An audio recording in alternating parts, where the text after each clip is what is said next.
ஆடம்பர வாழ்க்கை வேண்டாம், நல்ல வாழ்க்கை இருந்தால் போதும், இருக்கிற வாழ்க்கையும் நிம்மதியாக இருந்தால் போதும், நான் நம்புகிறவங்க என்னைய நம்பணும், நான் நம்புறது உண்மைன்னு அவங்களுக்கு தெரியணும், என் நம்பிக்கையை வீணாக்கிடக்கூடாது அப்படி என்று நினைத்து வாழக்கூடிய துளாராசி அன்பர்களே. பொதுவாக துளாராசிக்கு இந்த நம்பிக்கை போராட்டம் தான் நிறைய நடக்கும். நம்ம ரொம்ப உதவி பண்ணுறோம், ரொம்ப ஹெல்ப் பண்ணுறோம், எல்லா விஷயத்துலேயும் வளைஞ்சு கொடுக்குறோம், எல்லாத்தையும் ஏற்றுக்கிட்டு நடக்கிறோம். ஆனால் நாம் செய்கிறத ஏன் யாரும் ஏற்றுக்க மாட்டுறாங்க? நம்மளை ஒரு கருவியாக பயன்படுத்துகிறாங்களே, நம்மளுடைய ஆசாபாசங்களுக்கு உணர்ச்சிகளுக்கு மரியாதை கொடுக்க மாட்டுறாங்களே அப்படின்னு நினைக்கக்கூடியவர்கள் என்றைக்குமே துளாராசிக்காரர்கள். அதுக்காக அவங்களுடைய கான்ஃபிடென்ட் லெவல்லாம் குறையாது. இன்றைக்கி ஒரு திட்டம் போட்டாங்கன்னா இன்னொரு திட்டத்தை இன்னொரு நாள் போடுவாங்க. பல திட்டங்களை போடக்கூடிய திட்ட வல்லுநர்கள். யாராவது நம்ம குடும்பத்திலே ஒரு குழப்பமாக இருக்கிறோம், ஒரு சூழ்நிலை சரியில்லைன்னா ஒரு துளாராசிக்காரவங்களை கூப்பிட்டு இப்போ என்னங்க திட்டம் போடுங்க, இந்த இடத்த சரி பண்ணி கொடுங்கன்னா அந்த சூழ்நிலைகளையே எல்லாத்தையும் சாதகமாக ஆக்கி கொடுத்துருவாங்க. அப்படி ஒரு வல்லமை படைத்த ஒரு ராசி தான் துளாராசி. அப்படிலாம் ஒன்று சாதாரணமாக எடை போடக்கூடிய ராசி கிடையாது. ராஜ வாழ்க்கை இந்த துளாராசிக்கு உண்டா? ஆல்ரெடி ராஜா தான் துளாராசிக்காரர்கள். எப்படின்னா, ராஜாவுடைய நோக்கம் என்ன? மக்கள் நல்லா இருக்கணும். அப்போ துளாராசியோட நோக்கம் என்ன? மக்கள் நல்லா இருக்கணும், தான் பெற்ற பிள்ளைகள் நல்லா இருக்கணும், தன்னை நம்பியவர்கள் நல்லா இருக்கணும். எவ்வளோ ஒரு நல்ல குணம், ஏ அப்பா! ஆனால் இப்படிப்பட்ட குணம் கொண்டவர்களுக்கு சில ஏமாற்றங்கள் வரும். ஆனால் அந்த ஏமாற்றத்தை அவங்களால தாங்கிக்க முடியாது. அப்போ என்ன பண்ணுவாங்கன்னா, என்ன வார்த்தை வருதுன்னு தெரியாது. துளாராசிக்காரவங்க ரொம்ப பேசிடுவாங்க. அவங்க அதாவது வாயிலேருந்து இன்னென்ன வார்த்தைன்னு வராது, எல்லா வார்த்தையும் வரும். கோபப்பட்டாங்கன்னா துளாராசிக்காரவங்கள மாதிரி கோபப்படுறதுக்கு யாருமே கிடையாது. வார்த்தையை அள்ளி விட்டாங்கன்னா அதுமாரி விட முடியாது. நான் பேசுனேன்னா அப்படி திருப்பி கேட்பாங்க, இப்படியா சொன்னேன், சே நான் சொல்லியிருக்கவே மாட்டேன் அப்படின்வாங்க. இல்லைங்க நீங்கள் தாங்க இப்படி பேசுனீங்க. ஆனால் அவ்வளவும் பேசிட்டு அந்த உறவை திரும்பி பிடிச்சி இழுக்கிறதுக்கும் துளாராசி தயாராக இருக்கும். உறவை முறிக்கிறதுக்கு ஆசைப்படாது. நான் நினச்சதை பேசிடுவேன், ஆனால் உறவையும் எனக்கு முறிக்க பிடிக்காது.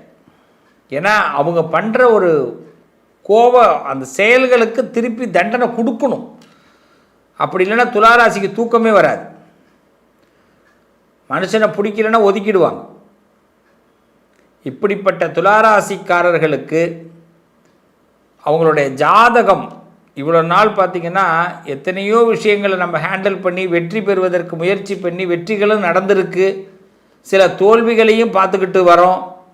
அப்போ அந்த தோல்விகள்லேருந்து முழு வெற்றி பெறணும், வெற்றி பெற்றவர்கள் தொடர்ந்து வெற்றி பெறணும்னா மீண்டும் ஜாதகத்தை நம்ம ரெனிவல் பண்ணணும். என்ன செய்யணும்? ஜாதகத்தை ரெனிவல் பண்ணணும். அதை விட்டுட்டு பரிகாரம் பண்ணுறேன், நான் கோவில் குளமாக சுற்றுறேன், நான் என்ன ஜாதகத்தில் தோஷம் இருக்குது, ஜாதகத்தை குறை சொல்லக்கூடாது. ஜாதகத்தை இப்போ நீங்கள் ரெனிவல் பண்ணணும். அதுனா என்ன செய்யணும் அப்படின்னா, இதுவரைக்கும் துளாராசி என்ன பாவங்கள் பண்ணாலும் அதுக்கு ஒரு சாரி கேளுங்க, மன்னிப்பு கேளுங்க, மனசார கேளுங்க. யாருக்கிட்ட? குலதெய்வத்துக்கிட்ட. ஏதோ ஒரு பாவம் பண்ணியிருப்போம். பாவமே பண்ணலைனாலும் பாவம் பண்ணேன்னு தைரியமாக சொல்லுங்கள் குலதெய்வத்துக்கிட்ட. உங்கள் மனசாட்சிக்கு மட்டும்தான் தெரியும், வேறு யாருக்கும் தெரியாது. பாவங்களில் பல பாவங்கள் இருக்குது. சில வார்த்தைகளால் ஒருத்தவங்களை வசம் பாடுறது கூட பாவம்தான். அப்போ மன்னிப்பு கேட்கணும். ரெண்டாவது, உங்கள் கான்ஃபிடென்ட் லெவல் என்றைக்கும் குறையாது, நீங்கள் நம்பலாம். என்றைக்கு ஞாபக சக்தி அதிகமாக இருக்கும். ஒரு விஷயத்தை ஈஸியாக கொண்டு போயிடலாம் உங்களால். பெரிய மனுஷங்க பெரிய விஷயத்தெல்லாம் ஈஸியாக அணுகுமுறை பண்ண முடியும். அந்த டேலண்டெல்லாம் உங்களுக்கு கடவுள் கொடுத்துருக்கார். சில இடங்களில் மரியாதை குறைவு ஏற்படும், அவமானம் ஏற்படும். ஆனால் நீங்கள் பிளான் போட்டிங்கன்னா அது நடந்துடும். உங்கள் ஜாதகத்தில் உங்களுக்கு ஒரு தாட்ஸ் உருவாகுதுன்னா அது கண்டிப்பாக நடக்கிற தாட்ஸாக தான் இருக்கும். ஏன்னா அது ஜாதகத்தில் இருக்கிறது தான் உங்களுக்கு உருவாகும். அதனால் ஃபஸ்ட்டு நீங்கள் என்ன உங்கள் மனசில் நினைக்கிறீங்களோ அதை நடத்துங்க. ரிஸ்க்காக கூட இருக்கும், அதுக்கான முயற்சி எடுங்க. இப்போதைக்கு கண்ணு கட்டின தூரம் அது வாய்ப்பே இருக்காது, உடனே பின்வாங்கிடாதீங்க. கண்ணு கட்டின தூரம் வாய்ப்பு இல்லைங்க, இதெல்லாம் செட் ஆகாது, மனுஷா நமக்கு இல்லை, உங்களுக்கு கடவுளே உங்கள் பக்கம். ஒரு ஒன்றுமே இல்லாத இடத்துல ஒரு பெரிய ஆட்டத்தையே போடலாம், அந்த அளவுக்கு பலம் வாய்ந்த ஜாதகங்கள். அதனால் உங்கள் ஜாதகத்தை கொண்டு போய் உங்கள் குலதெய்வத்துக்கிட்ட வச்சுட்டு குலதெய்வத்துக்கிட்ட மன்னிப்பு கேட்டு ஜாதகத்தை ரெனிவல் பண்ணணும். அப்படின்னா மன்னிப்பு கேட்டாலே ஜாதகத்தில் இருக்கிற தோஷங்கள்லாம் போயிடும், ஜாதகத்தில் இருக்கிற பிரச்சனைகள்லாம் போயிடும், பரிகாரமே தேவையில்லை, சரணாகதி அடைகிறதுன்னு பேர். இன்றைக்கி நம்ம யாரும் அதை செய்ய மாட்டோம். சித்த புருஷர்கள்லாம் சுவாமி பார்த்திங்கன்னா சுவாமியை தவிர வேறு எதுவுமே இல்லைன்னு நினச்சாங்க. நாயன்மார்களாக இருக்கட்டும், ஆழ்வார்களாக இருக்கட்டும், யாராக இருக்கட்டும், சித்தர்கள் எல்லாருமே பார்த்திங்கன்னா சுவாமி தான், சுவாமி தவிர வேறு எதுவும் கிடையாது. யாருக்கு சண்டைன்னு பார்த்தா சித்தர்கள் சுவாமியோடு தான் சண்டை போடுவாங்க. ரிஷிகள்லாம் பாருங்கள், முனிவர்கள்லாம் சுவாமியோடு சண்டை போடுவாங்க. அகத்தியரை எடுத்து பாருங்கள், ஏன்னா உண்மைக்கு குரல் கொடுப்பார்கள். உண்மை அதிகமாக இருக்கிற இடத்துல பிரச்சனையே இருக்காது. இப்போ உலகத்தில் கலியுகத்தில் உண்மை குறைஞ்சி போயிட்டு நம்மெல்லாம் இப்போ தேவையில்லாத பொய்களை சொல்ல வேண்டிய கட்டாயத்துக்கு வந்துட்டோம், பொய் சொல்ல வேண்டிய நிர்பந்தத்துக்கு வந்துட்டோம். பொய் நிர்பந்தமாக போயிட்டு 10 பேர் பொய் சொல்லும் போது நம்ம மட்டும் உண்மையை சொன்னால் நம்ம புத்திசாலி இல்லாமல் போயிடுறோம். அதனால் துளாராசிக்கு பிடிக்காது பொய் சொல்ல, ஆனாலும் நிர்பந்த பொய்கள் சொல்ல வேண்டிய கட்டாயம் துளாராசிக்கு ஏற்படும். அதனால் ஜாதகத்தை கொண்டு போய் குலதெய்வத்தை கோயிலில் வச்சு ரெனிவல் பண்ணுங்கள். அதுக்கு பிறகு ஜாதகத்தை பாருங்கள். இதுக்கு முன்னாடி பார்த்த ஜாதகங்கள் வேறு, ரெனிவல் பண்ண பிறகு பார்க்கும்போது ஜாதகத்தோடைய பலனே மாறும். ஆமாம், எல்லா தோஷத்தையும் மன்னிப்பு கேட்கறதுனாலையும் குலதெய்வத்திட்ட கொடுக்கறதுனாலையும் தோஷங்களே விலகும். கிரகங்கள் எல்லாம் என்ன ஆகும், மைனஸில் இருந்தாலும் ப்ளஸ் ஆகிடும்.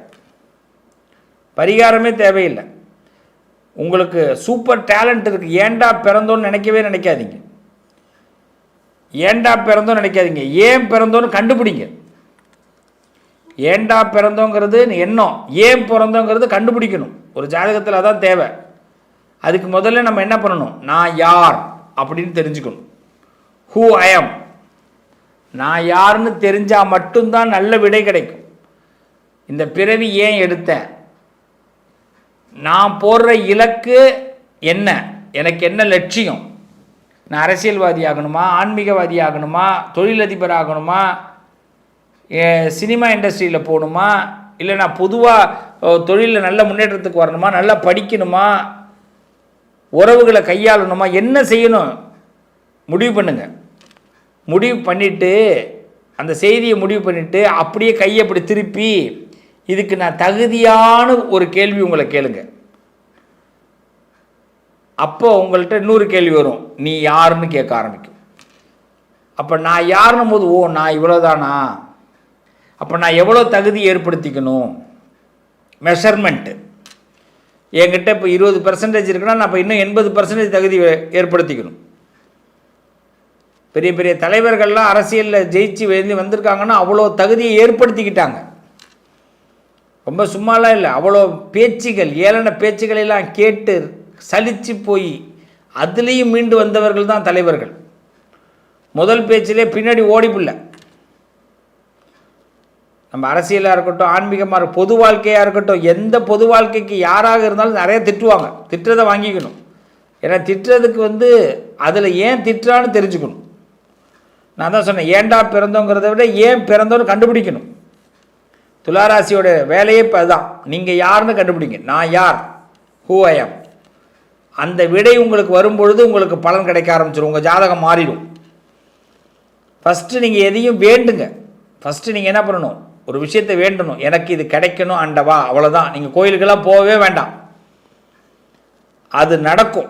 நீங்கள் வேண்டுறது உங்கள் ஜாதகத்தில் இருக்கும், அதனால தான் அதை நீங்கள் வேண்டுவீங்க, அது நடக்கும். அது நடந்த பிறகு நீங்கள் சொல்லுங்கள், திருச்செந்தூர் வரேன், இல்லை மீனாட்சி அம்மனை பார்க்குறேன், திருவண்ணாமலை வரேன், அப்புறமா போங்க.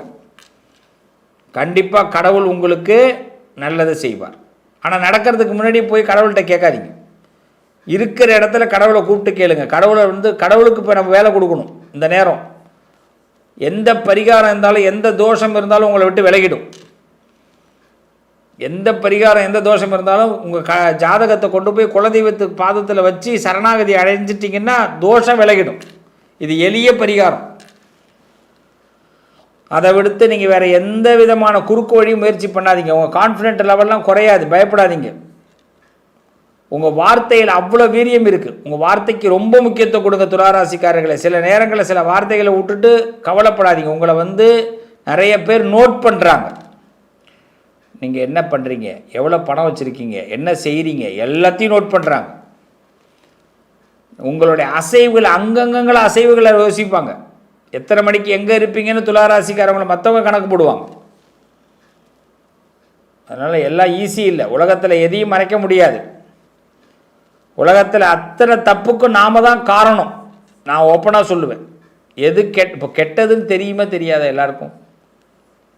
ஒரு நோ பார்க்கிங் போட்டிருக்கு, அங்கே கொண்டு போய் ஏன் வண்டி நிப்பாட்டுறோம்? ஒன் வேன்னு போட்டிருக்கு, உள்ளே பூந்து போயிடலான்னு நினைக்கிறோமே, ஏன்? காலையில் பல்லு விளக்கிட்டு காப்பி குடிக்கணுங்கிறாங்க. எத்தனை பேர் பல்லு விளக்காமல் காப்பி குடிக்கிறதுக்கு முயற்சி பண்ணுறோம்? யாருக்கு தெரிய போகுது அப்படின்னு. அப்போ அதுக்கு பிறகு நடக்கக்கூடிய சங்கடத்தையும் நம்ம அனுபவிக்கணும். சுயநலம், சில நேரங்களில் இந்த சுயநலம் தான் பெரிய பாதிப்பை ஏற்படுத்துது. ரொம்ப தெரிஞ்சுங்க. ரொம்ப சிம்பிளாக ஒரு விஷயம் சொல்கிறேன், வார்த்தைகளை பார்த்து விடுங்க. சாபம் கொடுத்துடாதீங்க. துளாராசிக்காரர்கள் யாரையாவது சபிச்சிங்கன்னா உடனே உங்களை பலிக்கும். அதையும் சொல்லிடுறேன். உங்களுக்கு ராஜ வாழ்க்கை கண்டிப்பாக உண்டு, தயாராக இருங்க. ராஜ வாழ்க்கை ஆரம்பம் எப்போ? நீங்கள் யாருன்னு தெரிஞ்சிக்கும் போது. நீங்கள் யாருன்னு தெரிஞ்சிக்கும் போது என்னென்னா, உங்கள்கிட்ட இருக்கிற மைனஸ் எல்லாம் போயிடும், உங்கள்கிட்ட இருக்கிற ப்ளஸ் வர ஆரம்பிச்சிடும். உங்களை யாரும் இயக்க வேண்டாம். துளாராசியை தானே இயக்கக்கூடிய ஒரு அற்புதமான ராசி. உங்களுக்கு சிவபெருமானுடைய அனுகிரகமும் விநாயகருடைய அனுகிரகமும் உண்டு. அது சிவன் பார்த்தீங்கன்னா நடராஜர் வடிவத்தில் இருக்கார், தட்சிணாமூர்த்தி வடிவத்தில் இருக்கார், பைரவர் வடிவத்தில் இருக்கார், லிங்கோத்பவர் வடிவத்தில் இருக்கார், உள்ள மூலலிங்கமாக சிவலிங்கமாக இருப்பார். 5 வடிவம், 5 வடிவமும் உங்களுக்கு சப்போர்ட் பண்ணும். அதனால் ஒரு சிவாலயத்துக்கு போனால் 5 தரிசனத்தையும் பண்ணுங்க. காலார பக்கத்தில் இருக்க சிவாலயத்துக்கு வாக்கிங் போங்க. சிவனை போய் இப்படி ஆத்மார்த்தமாக பாருங்க. நான் சொன்ன 5 பேரையும் இந்த சிவாலயத்தில் பாருங்க. ப்ளஸ் விநாயகர், அவ்வளோதான். உங்கள் வாழ்க்கையில் எந்த குறையினுமே இருக்காது. நீங்கள் போட்ட கணக்கில் நம்ம வெற்றி அடைய போகுது. எதுக்கு காரணம்? இது எப்படி? நீங்கள் யாருன்னு தெரிஞ்சிக்கும் போது. உங்களை யாருன்னு தெரிஞ்சுக்கிட்டு நமக்கு இன்னும் எவ்வளோ குவாலிஃபிகேட் வேணும், நம்ம இன்னும் எவ்வளோ ஜெயிக்கணும், ஏன்னா ஃபுல்ஃபில் பண்ண ஜெயிச்சுக்கிட்டே இருப்போங்க. ஒரு வெற்றி முடிஞ்சதுன்னா நம்மளுக்கிட்ட இருக்கக்கூடிய ப்ரெஷர் எல்லாம் முடிஞ்சு போச்சுன்னு அர்த்தம். நம்ம ஒரு மந்திரத்தை நிறைய ஜபம் பண்ணி ஏற்றிருக்காரு ஒருத்தவனுக்கு ஆசீர்வாதம் பண்ணுறாரு, ஒரு அட்சதை போட்டாரும் அந்த மந்திரம் எல்லாம் டப்புன்னு கிழப்படும். திருப்பி எல்லா மந்திரத்தையும் ஏற்றணும். புரியுதுங்களா? ஒரு வார்த்தை சொன்னால் அந்த வார்த்தை சொல்லிட்டோம்னா உள்ளே இருக்கிற நம்ம இவ்வளோ தூரம் தேக்கி வச்சுருந்த அந்த மந்திரம் வெளியில் போயிடும். அதே மாதிரி தான் வாழ்க்கையில் நம்ம ஒரு விஷயம் நடந்துருச்சுன்னா அதுக்கு பிறகு மீண்டும் திருப்பி நம்மளை புதுப்பிக்கணும். நம்ம யாராவது அதை செய்கிறோமா, அதில் ஜெயிச்சிட்டோமா, சூப்பராகிட்டோம் அப்படின்னு அதிலேயே வண்டியை ஓட்டுறோம். கிடையாது. ஜெயிச்சது அதோடு அது முடிஞ்சது. கதம் மீண்டும் வாழ்க்கை ஆரம்பி. அப்போ அந்த மீண்டும் வாழ்க்கைக்குள்ளே நம்ம பழைய நிலைமைக்குள்ளே தான் வரணும். வாழ்க்கை பெருசாகிட்டே இருக்கும். ஆனால் எண்ணத்தில் என்ன ஆகணும்னா, நம்ம இன்னும் வளரலைன்னு நம்ப வைக்கணும். ஒவ்வொரு விஷயத்துலையும் நம்ம பேக்கில் வந்துடணும், திருப்பி முதலேருந்து ஆகணும். அப்போ தான் நம்ம லைஃப் என்ன ஆகும், மிகப்பெரிய வெற்றியை உண்டாக்கும். இதை மட்டும் தாரக மந்திரமாக எடுத்துக்கங்க துளாராசிக்காரர்களே. உங்கள் வாழ்க்கை அப்படி தான். நீங்கள் வெட்ட துளிர்க்கக்கூடிய மரம், அதை ஞாபகம் வச்சுக்கிங்க. துளுத்து நல்ல காய் காய்ச்சிருச்சுன்னா திருப்பி வெட்டி விட்டுருங்க, திருப்பி முதல்ல துளுக்கணும். இதுதான் பிளான். செஞ்சு பாருங்க. துளாராசி ஜாதகத்தில் இனிமேல் குறைன்றதே வார்த்தை வராது. நீங்கள் நினைக்கிறதெல்லாம் நடக்க போகுது, நல்லதே நடக்கும்.